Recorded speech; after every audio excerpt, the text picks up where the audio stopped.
ये कहानी है दैत्य दंभिकासुर और महान राजा विक्रमादित्य की। दंभिकासुर एक ऐसा दैत्य था जो जवान और सुंदर औरतों को अपनी गुफा में उठा ले जाता, उनके साथ खेलता। जब उसका उनसे मन भर जाता तो वो उनकी जीवन लीला समाप्त कर देता। वो जिस भी राज्य में जाता त्राही त्राही मचा देता। कोई भी राजा या अन्य शूरवीर योद्धा उसका कुछ नहीं बिगाड़ पाते, क्योंकि दैत्य दंभिकासुर को देवताओं से वरदान प्राप्त था कि उसे बल से नहीं बल्कि बुद्धि से मारा जा सकता है। जो कोई भी उसे बल से मारने का प्रयास करेगा वो पत्थर का हो जाएगा। दंभिकासुर की मौत का रहस्य छुपा था उसकी 7 गुत्थियों में, यानी उसके 7 सवालों में। पर उसके साथ युद्ध करने वाले किसी भी राजा या शूरवीर को ये रहस्य मालूम नहीं था। इसलिए जब भी कोई उसके पाप कृत्य से दुखी हो उसके पास जाकर उस पर हमला करता तो देवताओं के वरदान स्वरूप वो पत्थर का हो जाता। हर तरफ दंभिकासुर का कहर मचा हुआ था। पत्थर का हो जाने के भय से कोई भी उसे रोकने का प्रयास नहीं करता। पर कहते हैं ना, जब पाप का घड़ा भर जाता है तो उसके भी फूटने का समय आ ही जाता है। हर जगह अपनी मनमानी कर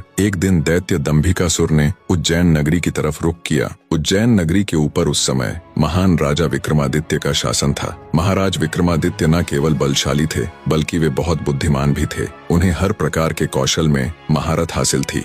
उन्हीं दिनों में विक्रमादित्य की नगरी उज्जैन में एक धनी साहूकार रहता था। साहूकार के 2 लड़के थे। बड़े का नाम महेंद्र था और छोटे का लखन। बड़े लड़के का विवाह तो साहूकार ने कर दिया था, पर छोटे बेटे का विवाह करने से पहले ही वो ईश्वर को प्यारे हो गए। पिता के गुजर जाने के बाद कामकाज और व्यापार संभालने की सारी जिम्मेवारी दोनों भाइयों पर आ गई। दोनों भाई दिल लगाकर कारोबार संभालने में लग गए। दोनों भाई जब काम कर शाम को घर आते तो दरवाजे पर खड़ी महेंद्र की पत्नी अपने पति को दाएं हाथ से लोटा भरकर पानी देती और बाएं हाथ से अपने देवर लखन को। एक दिन लखन ने सोचा, भाभी हर रोज मुझे बाएं हाथ से पानी पीने को देती है, आज मैं उनके दाएं हाथ से पानी पीऊंगा। शाम को जब दोनों भाई काम से लौटे तो लखन अपनी भाभी के बाएं हाथ से पानी पीने के लिए अपने खड़े होने के स्थान को बदलकर अपने बड़े भाई महेंद्र की जगह पर खड़ा हो गया और बड़ा भाई महेंद्र उसकी जगह पर खड़ा हो गया। लखन की भाभी जब उनको पानी देने के लिए आई तो उसने एक हाथ को दूसरे हाथ के ऊपर से करते हुए